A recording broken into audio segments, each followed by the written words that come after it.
So we wait for the screen to go out.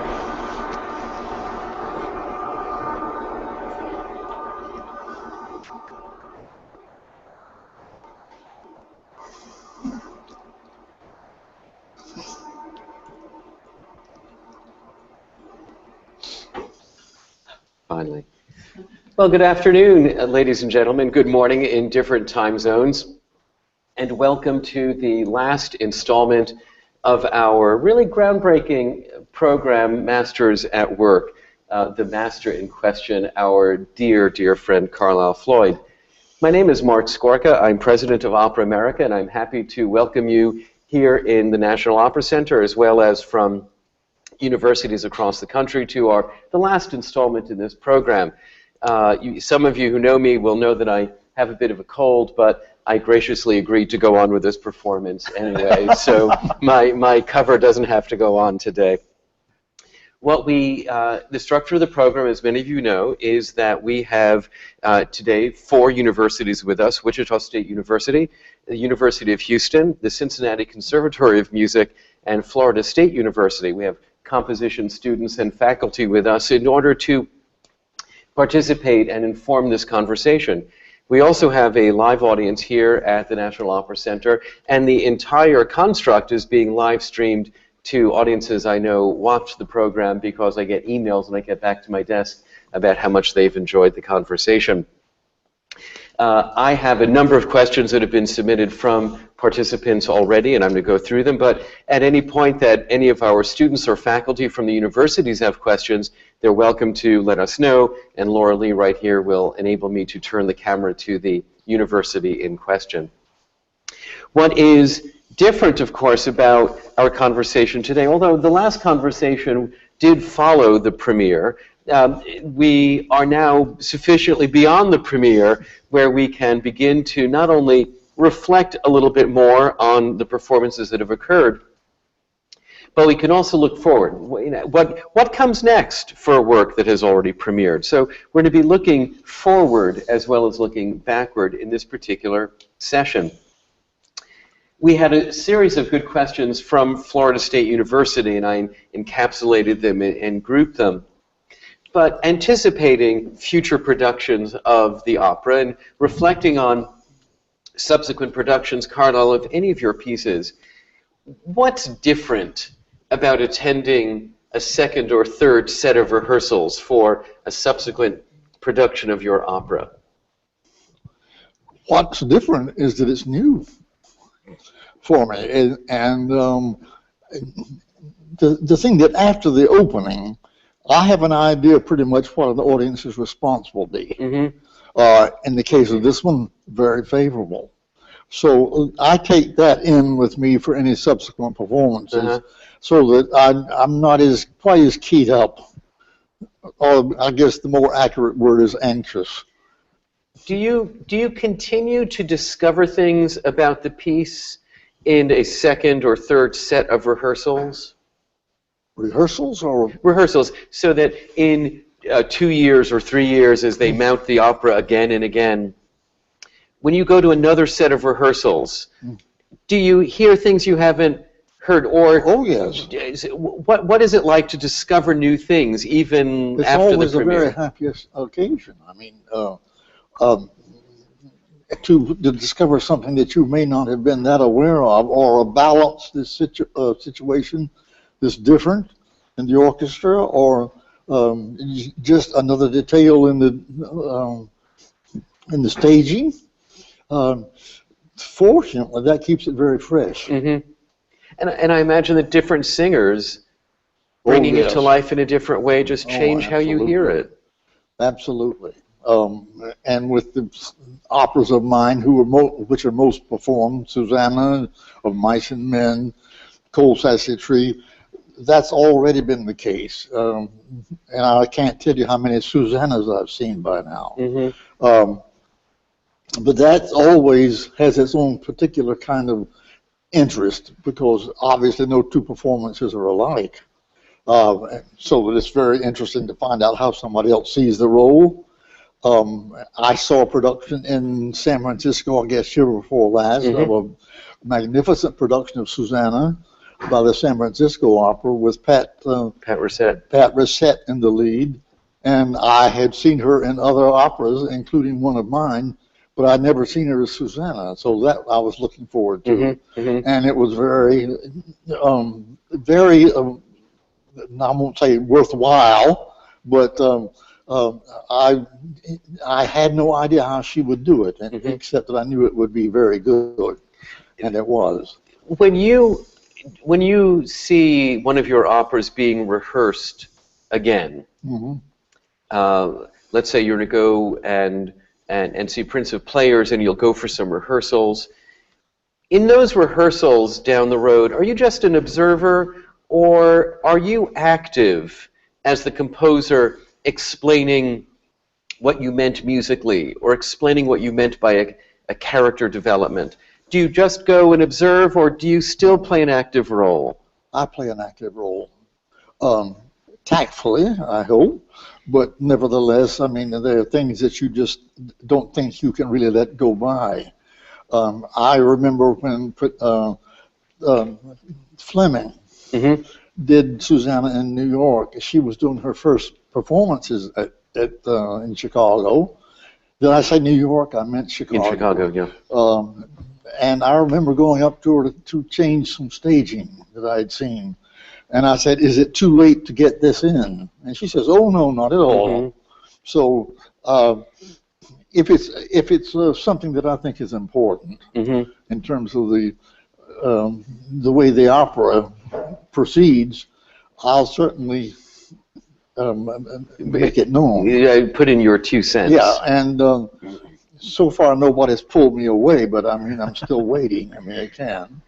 Have you ever made changes in an opera resulting from subsequent performances or subsequent rehearsals that you've observed, where repeatedly perhaps there's something you think, well, it really doesn't work even the second or third time, let me change that? Do you make changes at all?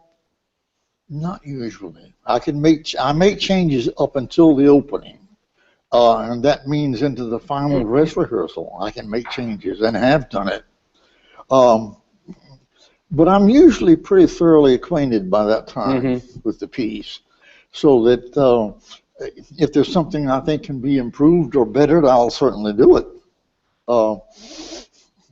But I haven't had the occasion that often. That does occur in the final dress rehearsals of your dress rehearsal. But that leading up to the premiere, not leading up to another right. production of That's it. right. Yeah. Will you ever, for a subsequent production, make any temporary changes to accommodate a singer and what that singer can or cannot do? I probably have, but they've been very few and far between. I don't like to do that. I prefer to think that what I have is thought through, and it's the best solution for whatever I have done.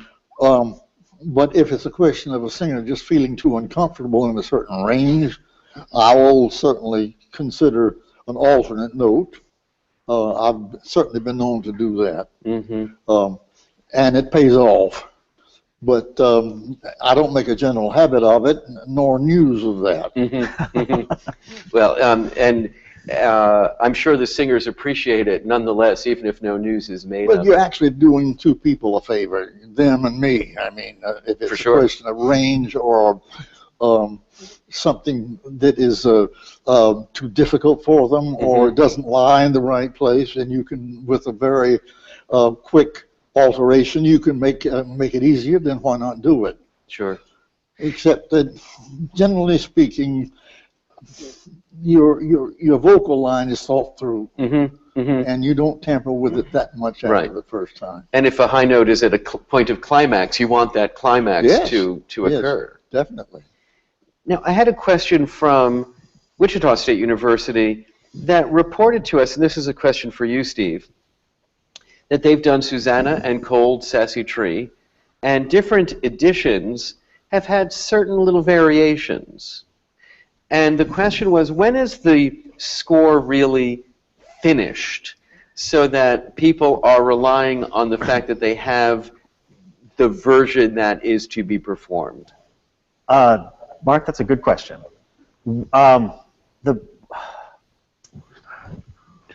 The long answer for this is that as long as a composer is alive, they reserve the right to make changes. And even if the work is printed and for sale and you can buy it at halleonard.com, at any moment a composer may go back and say, I've never been happy with this passage, and ask to tweak it a little bit. And then it is the role of the publisher to try to get that information out there so that when the piece is then performed subsequently, it is with the most up-to-date authoritative edition. Now, in Carlisle's case, with a work like Susanna, which has been around for a number of years, there have probably been several editions that have been produced of the work, and some of these changes might actually have been errata, errors in earlier editions that were picked up by Carlisle or by us that were changed so that when the work got reprinted, that was fixed quietly.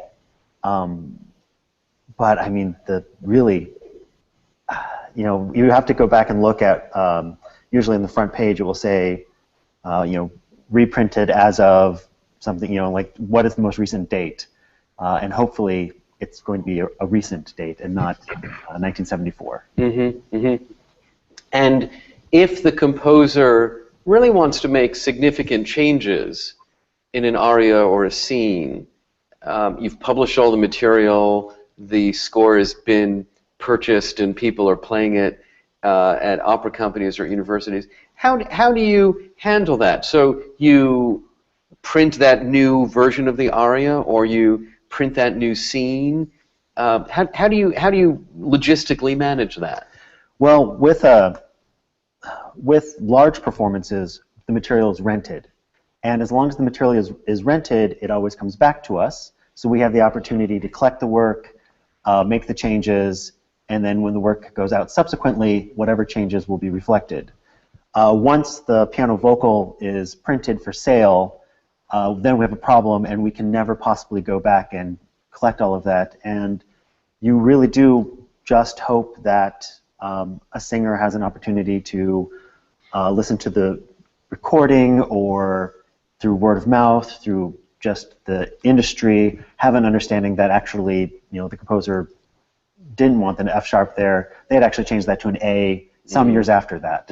But it's absolutely, it's almost no different than traditional operas, where there are conventions that might not be found in the score, but everyone knows that it's actually tradition to sing it this way, not this way. That exists even with the work of living composers. Fascinating. Carlo, excuse me, when you go on site to an opera company, and let's say it is a new production of an opera of yours, and you are, now frequently you go out for the opening, but if you're out there for rehearsals, what happens when you don't like the direction that the production is taking, that they are interpreting it in a fashion that just isn't consistent with your sense of the work? Well, I make my way to the stage director privately and discuss it with him or her, and try to obviously suggest that they follow what's on the score. But if there's a disagreement, then I would prefer to find out what their point of view is and why they're doing it. I find this more in staging than actually note changes. And I was thinking more of the staging perspective. But I feel as long as I'm present and I'm the author still, that's my prerogative to discuss anything that I feel is really detrimental to the story, or takes the story on a different line than I ever intended. Now, of course, that presumes that you might be at some rehearsals, but frequently you will arrive in a city between the final dress rehearsal and the opening in order to be present for the premiere or the first performance. I imagine there are times, and you don't have to be specific about it, that you've been taken by surprise by the way the work has been interpreted. Has that happened?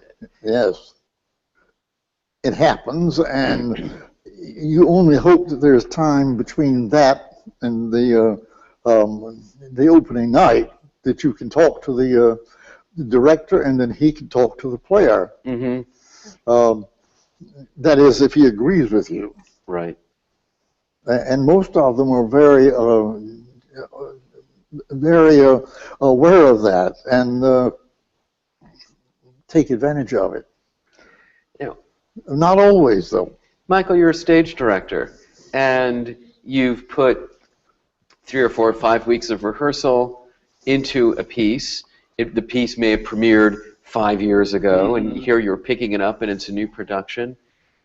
Do you seek out communication with the composer even a number of years later? You had nothing to do with the birth of the work, but do you seek out the composer to talk? I do it both with operas and with the plays. I think it's a fundamental aspect of my work, and coming from the point of view that I'm there to serve the work, or serve the piece, I try not to have a concept superimposed on a piece that appears to be going elsewhere. Now, the concept, of course, is a very tricky word, because in some opera theaters, the concept is how you pitch the work. So you get chosen to direct something because there is a concept.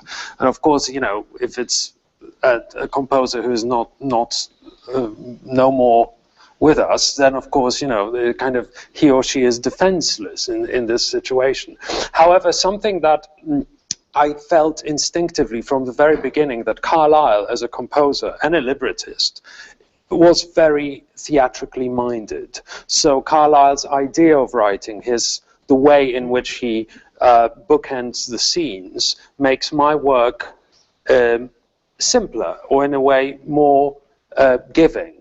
However, And the same thing applies to, say, younger playwrights, that they have less, the work may be more literary, or in the opera composer's sense, may be more musical. However, there is the basic stagecraft of getting something on and off, of having exit music, entrance music. I know it sounds so boring in a way, but I have to deal, apart from the concept and the intellectual aspect, I have to deal with getting somebody on stage. I have to get them off stage. If I have a dead body on a stage, I need to get rid of them. And I need either do it in the silence, in the blackout, or with the music. And Carlisle has been extremely thoughtful in structuring this opera, as well as his other operas, but in giving us the time to, for the set to become something else, for the costumes. We have the, in a period piece, the elaborate costume changes, wigs and all that, that also has to be taken on board.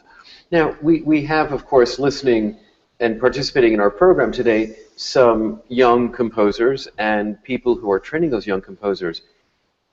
Steve, you represent the composer and the work as the publisher.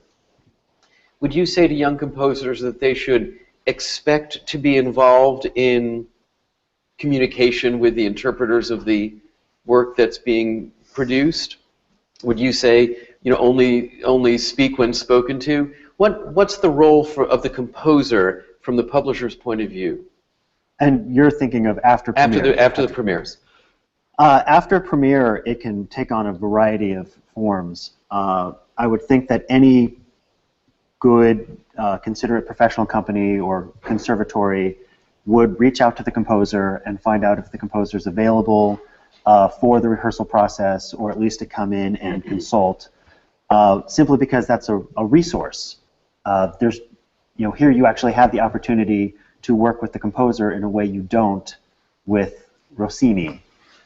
So why not find out why the composer wrote this and what their thinking was, and have them with you. Like Carlisle was saying, the ability to be in the rehearsal process and to talk to Renee Fleming and say, I think actually this would work even better. That's how I was thinking of the character. The opportunity to just really get a better, more fleshed out version. But at the same time, once a work has been done numerous times, it starts to take a life of its own, and the composer may or may not have as much to say, and the opera company may have seen various versions of it and have a pretty good sense of it. With Carlisle, Susanna has been produced countless times, and I'm sure Carlisle sees as many productions of Susanna as he can, but there are versions that he just can't make it to, and he accepts that he's not going to have a role in it, and that organization accepts that Carlisle is not going to be part of it. But I think it's advantageous to all parties when possible for the composer to be involved, but it's not, due to scheduling, it can't always happen, and I would think that at least the director would have some correspondence with the composer to get a sense of it. It's at least the polite thing to do. What happens, Michael, when a composer disagrees with the point of view that you want to take in interpreting the work? Well, Mark, I tend to apply as much emotional intelligence to that issue as I can, because it's very easy for the argument to become, I say this, you say that, and who's got the final say. And I've witnessed those conflicts where the conflict is about whose voice is the final one as opposed to what the argument is. So even in my own thinking, I try to always remember that we're talking about it being the concept, the issue, the staging, whatever, and remembering from my perspective that I'm there to serve the piece. So, and the piece is an intellectual property of the author. Now, that's my thinking. Of course, there are colleagues who think that the concept precedes the work, and of course that's where those conflicts happen. But part of the ability to make a career as a director is your ability to handle those situations, and also to gain the trust of the producers and to gain the trust of the author. Because however, Stephen, it is contractually figured out, I'm sure that there are authors who hear a director's name and will say, I don't want that person to touch my work. And for many reasons, there are bad matches made. So you have a brilliant director, and of course, say a masterpiece, but his or her sensitivity juxtaposed against that work just does not sparkle. And Steve, you nodded knowingly there of the potential for certain composers to not want certain directors to work with their pieces. That actually happens with some regularity? Not with absolute regularity, but because operas require a grand rights license, they have to contact us, or if the composer is self-published, the composer directly, and essentially ask permission. And part of the permission can be, what is your concept for the production? And they'll say, this is the director we're using, or this is the choreographer. And often, not in the United States, but let's say in Europe, directors will take some license with the work. And one example is Candide in a bathtub. That was the idea, that Candide was going to take place in a bathtub. And the Leonard Bernstein office found out about this and said, that's absolutely not acceptable. That has nothing to do with the piece. No. And the opera company had to make changes. I mean, happily, you've not had that happen that often. But, I mean, Carlisle, I'm sure, has stories of productions that if he had heard about it before he had gone to see it, would have said, no, please don't do that. Well, since there is a bathing scene in Susanna, I think doing it in a bathtub could be good. Well, you've just given me an idea, Mark. Thank you. So that's about the only thing that hasn't been done to Susanna. So when a company inquires after a work of Carlisle's, you do ask them who the director is going to be, what production are you using? Absolutely, and there are some composers that are far more restrictive than others. Again, going back to Susanna, with a work like Susanna that has been performed in many different productions, obviously at this point Carlisle is happy to just, say, yes, oh, absolutely, this college can do it. He's not going to start doing research on the director's credentials and who is the singer. He's going to trust that this person is going to take care of that work, and sometimes it will be better than others.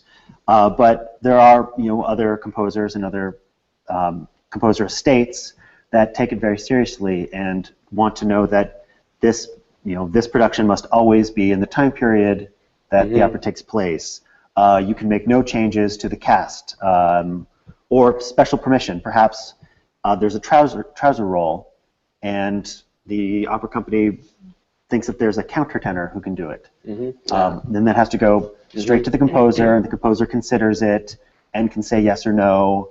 And some composers are far more open to that than others. They're just happy to see the work done. It's fascinating because, again, I don't know if a young composer in our universities and our conservatories realizes the degree to which they live with their work for years to come. That it isn't just a matter of the premiere production or the premiere performance. If it's a work that takes hold, they are thinking about that work and its interpretation for years into the future. But working in opera being an international art form, one also has to take on board different theatrical cultures, because it's very easy to get sort of linguistically and culturally settled in the Anglo-American theatrical sensitivity. But as we all know, if a piece plays in Germany, the whole Central European idea or Eastern European idea of theater, of the director as the so-called auteur, and then you're really fighting against, are we doing it like the auteur wants to, or are we not doing that at all? So I think from a composer's point of view, it's also just understanding that it's not about violating the work, but there are decades of a certain theatrical tradition, whether they come from Stanislavski or whether they come from Brecht or from wherever. A composer cannot change the theatrical sensitivities of a given country. And even when you think about what the Wagner family not only allows but encourages as far as the interpretation of the work is concerned, that's a very Central European phenomenon. I don't know what happens when, say, an American opera plays in Asia, how that is interpreted. I'm sure, say, for the Asian audience, seeing a butterfly done by an American company with all the blindness to ethnicity, so to speak, must look very odd. But you know what I mean? The opera being an international art form, these clashes happen all the time. Fascinating. Yeah, I've seen some pretty strange things done to Susanna. I'm sure you have. In which I didn't get there beforehand. Right. And I remember talking to your counterpart, Janice Tuscan, who is the publisher of Boozy and Hawks, and she happened to come for the performance, and we spent a great deal of time after the performance on the phone, saying, what did that mean? What did this mean? You'd be amazed at some of the conceits of directors, in which really only the director, they're so extreme that only the director really seems to know what they are. And yet there you are at opening night going up on stage to take a bow. That's right. In front of a I condone this. I think, Carlisle, you should get an award from the Federal Aviation Administration, given the amount you have traveled over the years, to be present for performances of your operas. And although other composers might have done it on their own, you really set the path for the degree to which a composer is present for his or her work. Is this something that you did from the very beginning, when your operas were performed? Yes. And you wanted to be there? Yes, and they wanted me to be there because you have to remember how far back I go. I mean, when I was beginning my career, there were just so few opera companies, first of all. And so you made a special effort to go and be there and at least to put the state down for American opera. So that I always felt that at least I was putting a face on American opera if I were there. Which was at the time a rare thing, Very American rare, opera. Yeah, absolutely. And also the companies who did that. When Susanna had its world premiere at New York City Opera, there were only 3 major opera companies in the country that could have given it a performance that would have launched its career as an opera. And one was the Met, and one was San Francisco, and the other was the New York City Opera. Fortunately, the New York City Opera elected to perform it and launch it. But then I really began my career following these performances around the country. And feeling a responsibility as an ambassador not only for your work but for American opera. Absolutely. Would you tell your young composers today that they have a similar responsibility, even among this much more populated terrain? Yes. Yes, I would. I think it adds. At least maybe I deceived myself in this, but I think it adds to the excitement of. I remember having seen an early performance of one of Giancarlo Monotti's opera when it was announced from the stage, and this was during a New York run, that Mr. Menotti would be there to take a curtain call. Well, there was excitement in the audience, and that was long before I ever wrote Susanna. But it made an impression on me that the fact that if there's a face on the composer, it gives an audience more sense of participating. Is attendance at donor events, speaking with board members, is that part of the responsibility of a young composer? I think so. Yeah, with reason. And of course being available for the media. For the media especially. interviews beforehand or afterward. It's almost always up beforehand, though. So that the act of composing is the most important piece, but it is just a piece of that larger role that a composer plays in the life of the opera company. I'm amazed, for instance, at how frequently Jake Hagee now goes to performances of his operas. Well, you know, he's vying for that FAA award, that Carlisle Floyd award for frequent flights. But Jake does absolutely the same thing. Absolutely, yeah. Steve, do you find that you have to convince opera composers to be present for their works, or is that something they just want to do? Most of the time, it's naturally something they want to do. You know, especially if it's a new production, they want to see this new interpretation. If it's a new major singer, if it works within their schedule, of course they'll want to do it. And as you just discussed, the events beforehand, when possible, the press interviews, a board dinner, making sure that the PR and marketing departments have a good sense of what the mission was when writing this, so that the entire opera company can be on board and supportive of this new work as it's going to the stage.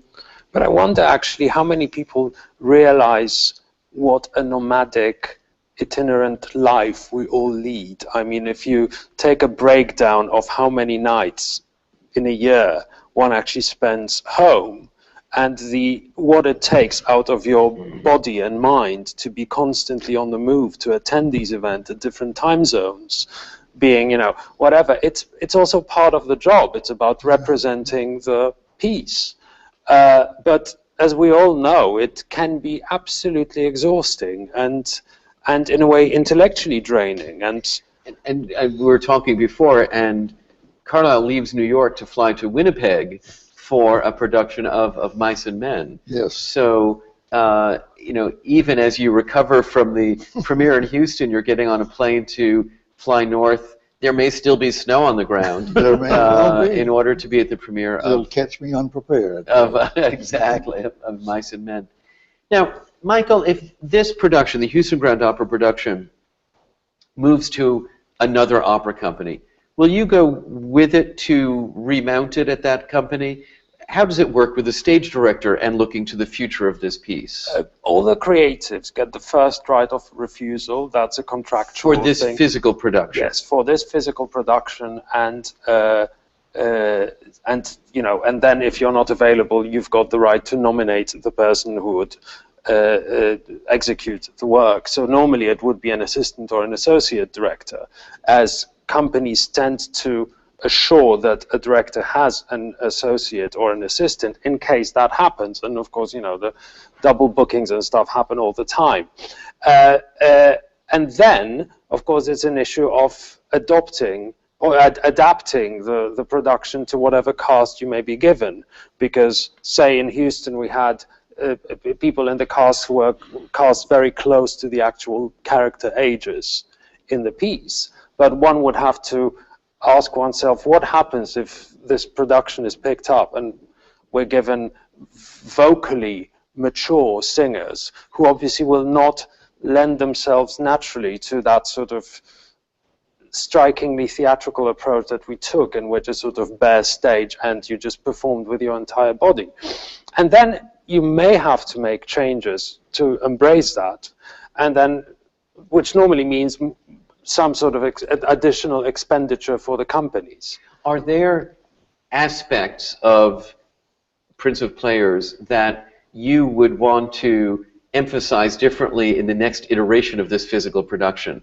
Are there things you didn't achieve that you would want to really try to get differently or right, in air quotes, at the next production of it in this physical production? Well, you know, having grown up on Shakespeare, it never really, you know, stops to amaze me how one performer can make you hear the piece anew, or the speech, or the line. You know what I mean? We get it all the time with operatic performances, that you have a performer who suddenly just goes, I never heard that before. Thank you. I remember running to Brenda Ray after her Traviata in Santa Fe, because there were so many things I'd never noticed in Traviata, which I know, you know, backwards. And that's what an extraordinary performer can do. So I think if we worked mostly with emerging artists who are gaining their momentum as we kept rehearsing. However, if one was to get a performer at the pinnacle of their career, and that pinnacle may not be in a 22-year-old's frame, having the emotional range and the theatrical range of the piece executed by an artist who is at that pinnacle may really reinvent the way one would appreciate the whole opera. Absolutely. And I just want to remind our conservatories and universities that they are able to ask questions at any point, and we will just work them into our conversation here.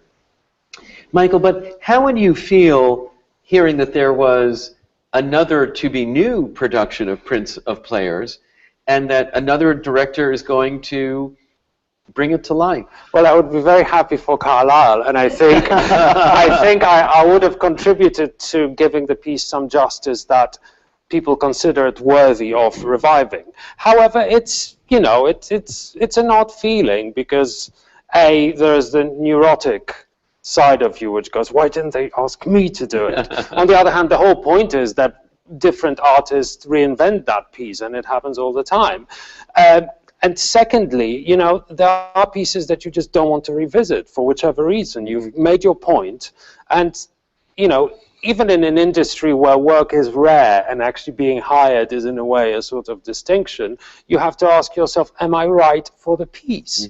Because it may be that I receive a call, a piece is proposed, and I've got absolutely nothing to contribute to that piece. And then it takes a real visceral strength and honesty to say, I talk to the composer, and we realize that we just, with all the respect, we just go crossways. And I think it takes some sense of integrity to say, thank you, but thank you. I'm not the right person for the job. And of course it's tempting to take a job because blah, blah, blah. But the few situations that I've been in when I thought I did not think I was the right person for the work, I was kind of proud of myself for having had the honesty to tell the composer or the playwright, I think there is somebody who can do it better than I, and you should go and seek for them. A couple of practical questions before I come back to Carlisle.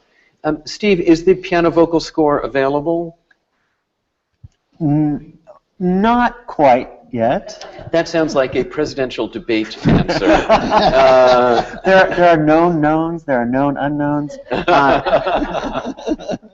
During the rehearsal process, Carlisle made a number of changes to the opera.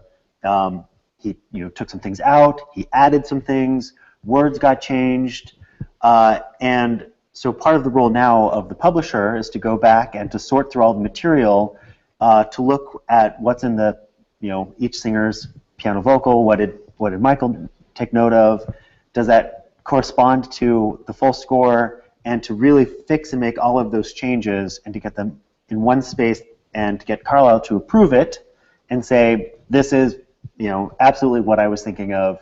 I agree with this. Let's move forward. So it's kind of like an archaeologist putting together a skeleton that you're digging for all of the pieces to see if they go together. Oh yeah, and I mean sometimes you have to, it's hieroglyphics, and there'll be an X crossed out over one measure in one score, but not in any of the other scores. So then you have to go to Carlisle and say, was this cut? Or do we want this back in? The singer kept taking this note instead of this note. Did you tell them to do that? Or was that, how interesting. Is that how it worked out? And so all of these small changes will get put in. We get Carlisle's approval, and then we can start making it available first as a print on demand for singers that are interested in learning it or looking over it or learning an aria from it. And then eventually, maybe after another production and Carlisle really feels comfortable with it, we put it out for proper sale where you can buy it at a shop. How fascinating. Yeah. Is there a recording of the opera? There's one, hopefully there's one in the works. With any first performance, that's a question that happens, and certainly among fans, people who are in the audience. They will contact us and they'll say, I loved it, I loved hearing it, I can't wait to hear it again, is there a recording?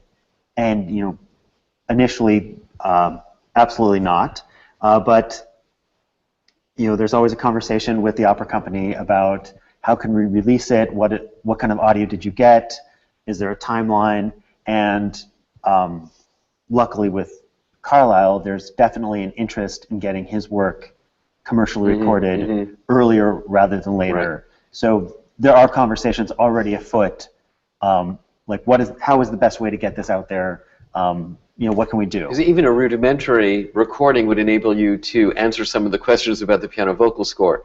Was this measure cut or not? And it's like, oh, no, there it is. I hear it. Oh yeah, there's archival recording that can be used for those purposes, and so that Carlisle can go back and listen to it.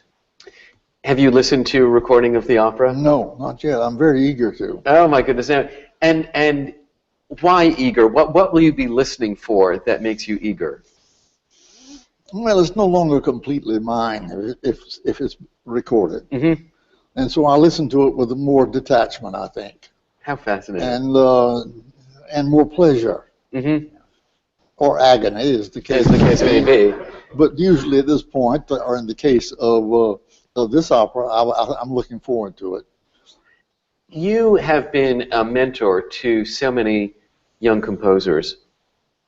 Did you have a mentor when you were a young upstart composer? No, I had a teacher who was a composer and who wanted to write American operas himself. And so he certainly planted the seed in me and made it sound very attractive and something very much needed. Because when I was in school, there were no such things as American composers who did operas. Yeah. Yeah. So I didn't have all he did the best thing for me, which was to encourage me to do it. When you have mentored, what kind of support do you provide those you are mentoring? Is it just encouragement?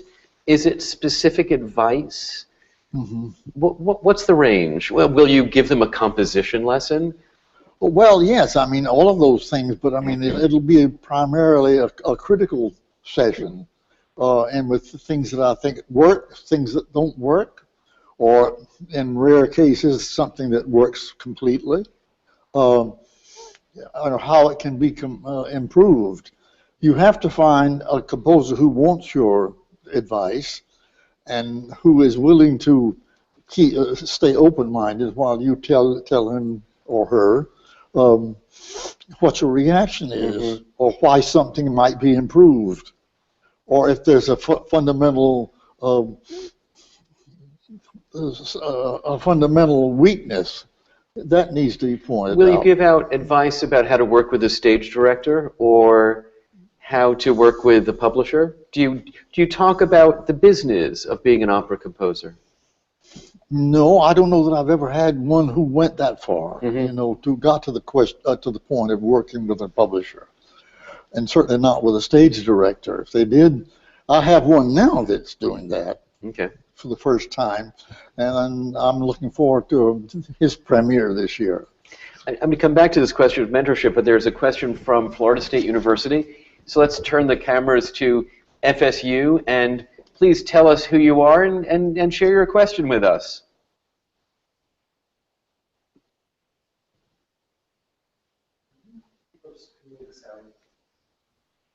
Hello. There you go.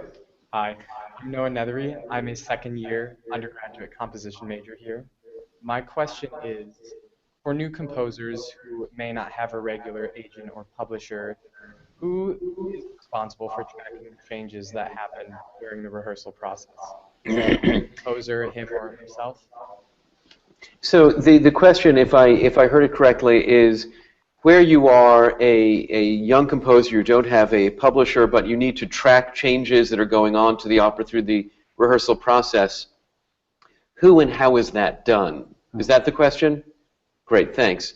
How do you track all the changes? And certainly, it's the conductor's score must be sort of the mothership. A composer during a rehearsal process can't possibly hope to keep track of all of the changes that happen because they're paying attention to what the singers are doing, what the stage director is doing.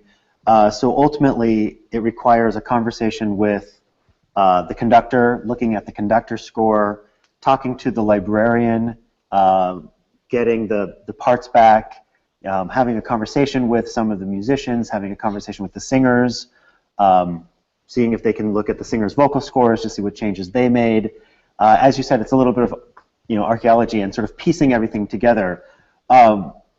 If a composer is self-published, then ultimately compiling all of that does fall on them, and it can be a long process, but one that ultimately helps make the work stronger once it's completed. May I just add one more person to that mix? Let's not underestimate the knowledge of stage managers, because they're not clearly on the music staff, but most stage managers working in opera are musically trained, so they really, and because they notate everything, or assistant directors. That's also another good source of information, simply because these people are on the book all the time and they go according to the measure.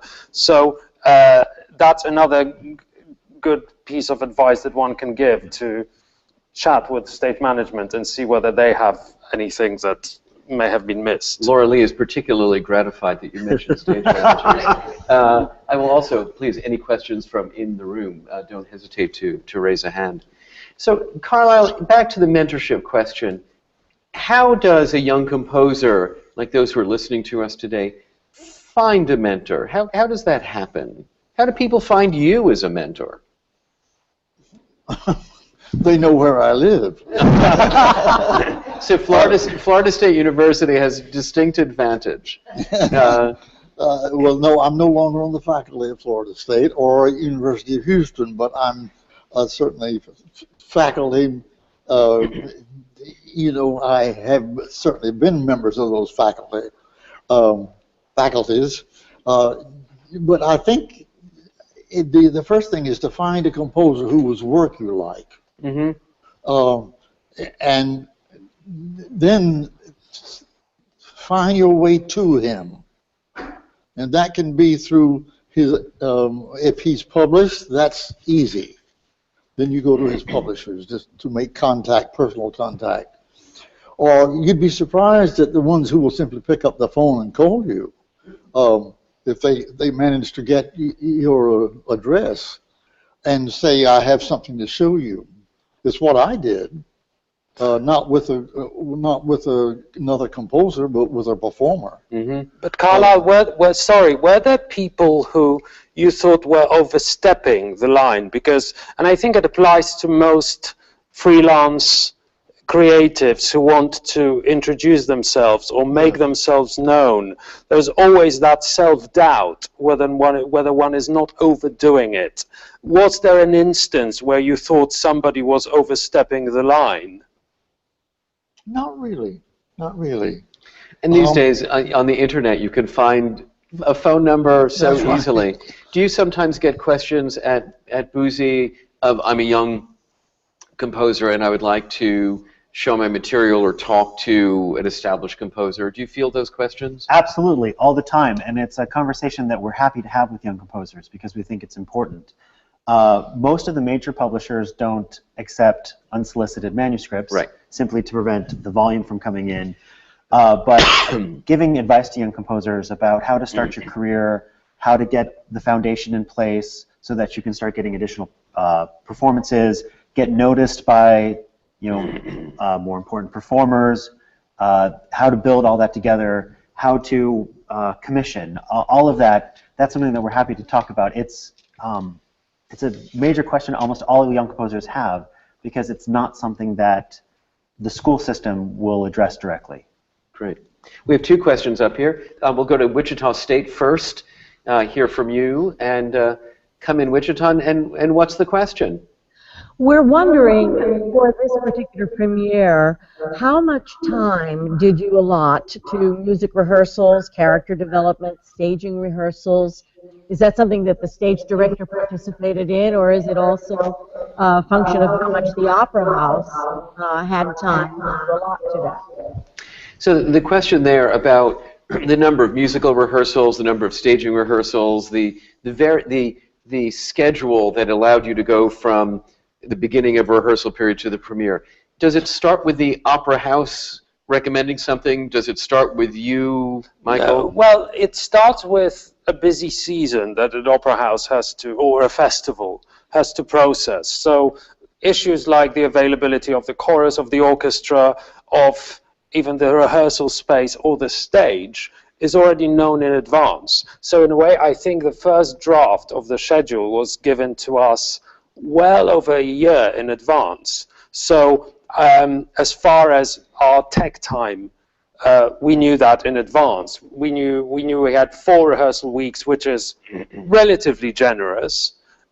So that also told us how we could structure the rehearsal process. I think the orchestra reads and the orchestra sessions were also decided long in advance. So yeah, those are charted out. Yeah. Because I think the financial implications are so massive, particularly when it comes to chorus and orchestra, that you know long in advance you don't have to, how you have to structure the process. And if it's not financial implications, say for a university, it's logistical implications. And what we hear you saying is that the producer delivers sort of the first version of what that schedule will look like. Correct. Because it is the producer that is managing the budget and managing the logistics of the theater. Sure. And there's also, you know, in terms of the availability of the artists, very often one comes across a situation where this person is NA, and you're basically in a room with the ghosts, directing the ghosts, or your own assistant, and then by the time the artist in question comes in, all you have time for is to tell them go left, go right, exit. And, well, that's not very fulfilling as a process. So one of the great joys of doing The Prince of Players in Houston was the fact that we had 100% availability throughout the rehearsal period, which allowed us to really engage in the work. I had dinner with John Conklin recently, who said that most stage directors only have enough time to direct the synopsis of the opera, not the opera itself. Well, there we go. A question from Florida State University. Come in, FSU. Hello, I'm asking this question on behalf of another sophomore undergraduate composition major named Josh Bearwald. He is wondering, for everyone at the panel, are there any mistakes that you frequently see young composers make who are new to writing operas? And if so, what are a few of them? So what are the prevailing mistakes, the most common mistake a young composer makes in taking on an opera? I'll give you a moment to think about your responses. Carlisle, you look ready for that one. I'm sorry. The other two were panicking, so you aren't panicking. Oh, no, Most common mistake. That the composer does. That the composer taking on his first opera, her first opera, the most common mistake.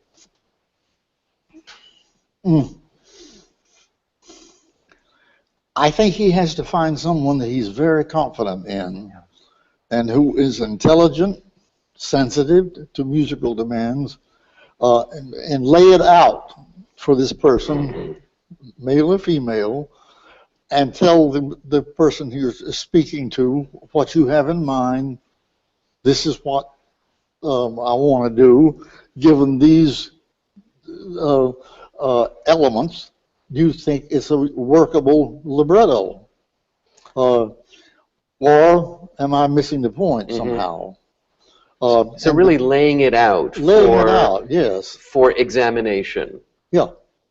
But when Carlisle mentioned the libretto, but I think it's choosing the source material, be it a novel, a film, or making up your own tale, that makes the audience care. Because it may be that you are in love with a novel that you think will lend itself as a base material, but you're the only person feeling enthusiastic about it. And you lay it out on stage, and as an audience member, you're sitting there thinking, I don't care about any of these people. I don't care about their lives, whatever. So actually, when one goes through, whether Carlisle, it's our conversations when you said how many things you had considered in the past as a possible source, or whether one reads Puccini or Verdi's correspondence about how many libretti they just rejected because they thought this would work, or the rights were not available. Suddenly there were like 2 Manons floated, 3 Manons, around. So choosing your source material I think may have a definitive. Steve, what's your answer? Quite related to that, and also tying in things that Carlisle had said during this whole series. Carlisle, of course, is conversant in opera. He would talk about the tinta. He understands the theatrical nature of opera. I think a young composer going into opera must understand the medium, and it's a unique form of storytelling. And looking back at what made some of these most popular operas successful, how did the composer use the voice? How do they orchestrate for the voice? To really start immersing themselves in this art form, seeing and listening and analyzing the scores, to get an understanding of, obviously some of these things are not practical to a 21st century composer. You can't write like Puccini anymore. However, he did something right. And learning that is important in order to say, I'm going to put this on stage, it's going to be theatrically successful, I understand why this story works or doesn't work, I can turn it into a compelling opera, but I have to remove this character, I have to take the entire first act of Othello out, because we don't need to, we can tell that with a few lines here. How did they structure it to make it successful in this unique art form?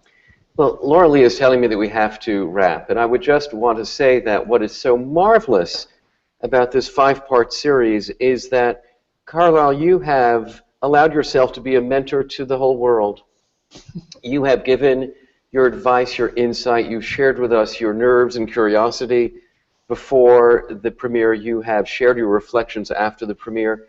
We've gone on the journey together with the Dean of American Composers, with someone who has helped define American opera in the second half of the 20th century and the first half of the 21st century. So it's a gift to all of us, a lasting gift, a memoir about the creation of an opera, which was our objective. So on behalf of the entire opera field, all of us here at the Opera Center, at our university partners, and all the people who have and who will watch, we thank you so much for your generosity. Thank you. Thank you very much. Thank you.